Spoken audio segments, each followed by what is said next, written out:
Welcome back. You're still tuned into ET now, and let's put the spotlight on TeamLease. And the reason behind this is that a whole host of announcements came in the budget yesterday on employment and setting up of new institutes. But what does this mean for the entire industry? To understand that, we now have the Chief Financial Officer of TeamLease Services, Ramani Dathi, now joining us. Ramani, thank you so much for taking your time out and joining us here on ET now. First up, if you can take us through the impact of new PF tax rules, which entails removal of 12% rule, monetary cap, and a parity rule deletion. How will this affect your cost structure and employer PF contribution strategy, especially for your large associate employee base? Yeah. From TeamLease perspective, since we are in the business of staffing and the PF or ESIC, any kind of statutory deductions are back-to-back charged to the principal employer, means to our end clients.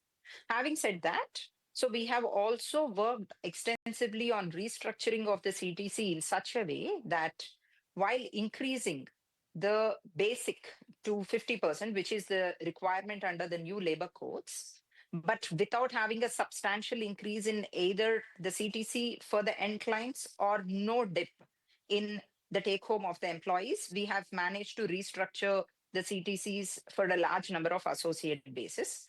But there are certain cases where either the companies have to slightly increase the CTC in order to comply with the minimum requirements under gross versus basic salary with respect to PF remittance. So there the increase has been done.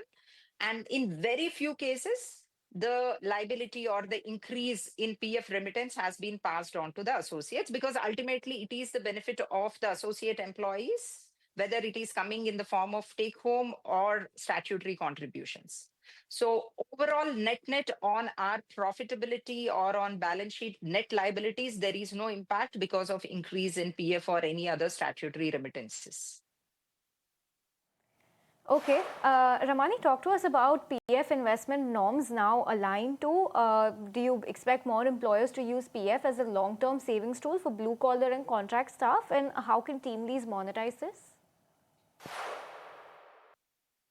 Uh, this is a very difficult question to answer because since we are working with especially with on the ground employees who are making a transition from unorganized to organized. The biggest reason why we still have so many employees working in unorganized industry is because relatively their take home is slightly higher because they don't contribute anything to the social security, be it PF or ESIC, gratuity, any of these contributions are not on the table. Because of that, they may be receiving maybe 1,000 or 1,500 rupees slightly higher while working in unorganized industry. That's only for the first few years. After that, employees are realizing the kind of differentiation that they are getting compared with people who are working in formal jobs or in organized, under organized employers, because they're not getting insurance, they're not getting social security, they're not able to apply for any PF loan for any kind of emergencies. So all of these things are now becoming a reality to many employees, and they are making sure that they are switching to organized employers. Right. Let's also talk about your company in particular, Ramani. How much of your total growth in FY28 do you expect to come from government-linked skilling and other employment-linked incentive schemes? If you can quantify that for us. Yeah. So we have a total base of about 350,000 employees slash apprentices, out of which about 50,000 are into apprentices and internship related programs.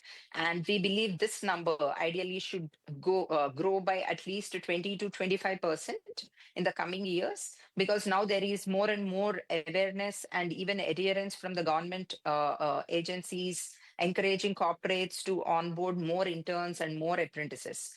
So on back of that, we believe that the growth in this business can be higher than the growth in the overall staffing business. So this can be in the range of 25% plus minus for FY27. Okay. And lastly, talk to us about what's the outlook going ahead. How are you positioning yourself when it comes to a last mile partner to convert these schemes into actual placements and apprenticeships? Yeah. No, in fact, the whole reason that TeamLease entered into apprenticeship business is to increase the last mile employment placement. Because we've been in this business for almost close to 25 years and we've been hiring someone for every 2 minutes for the last 15 years. However, we are able to hire only 5 to 10% of the candidates who have applied to us for a job. The rest 90% are getting rejected. Even though we have sufficient number of open positions, they're getting rejected because of the last mile, the finishing school kind of the rough edges to be kind of fixed either through an apprenticeship or internship that is missing. So that's how we have entered the apprenticeship business about 10 years back, almost after 15 years of running the staffing business. So from that perspective, the whole vision and the intent of TeamLease getting into this business is to enable employability by having interventions right before placing this candidate into full-time employment. So from that perspective, we have been quite successful in that journey. So far, we have provided apprenticeship to close to 7 lakh trainees, out of which almost 20% of them have been placed with full-time employment immediately after completing their apprenticeship. And the balance, 80% also have moved to different roles. So this is an important initiative that we have taken to increase the employability and the employment prospects of apprentices and interns. Right, so that's the outlook going forward. Ramani, thank you so much for taking your time out and joining us here on ET Now and helping us decode what the new announcements in the budget actually mean for you and the industry. But with that, we're completely out of time on this edition of the show. Thanks so much for tuning in. Closing calls will come up next.